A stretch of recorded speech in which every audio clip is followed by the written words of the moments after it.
کیا ولایت علی کی گواہی نماز میں واجب ہے؟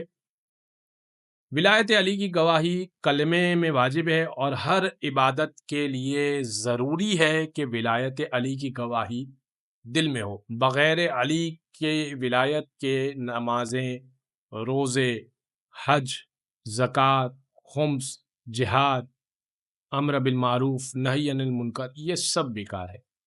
لیکن کیا ہر جگہ پر ذکر ولایت علی بھی کیا جائے گا؟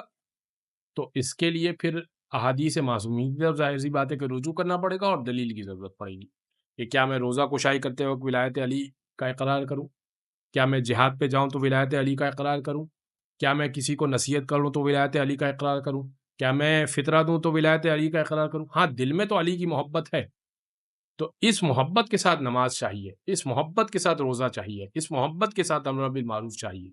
لہٰذا کلمے میں ولایت علی ہوگا، باقی عبادات میں ہر جگہ پر گواہی دینا، اس کے لیے بہرحال آپ فقہا کی طرف رجوع کیجیے اور اپنے اپنے فقہا جس فقیہ کی آپ تقلید کرتے ہیں ان سے آپ رجوع کیجیے، ان سے مسئلہ معلوم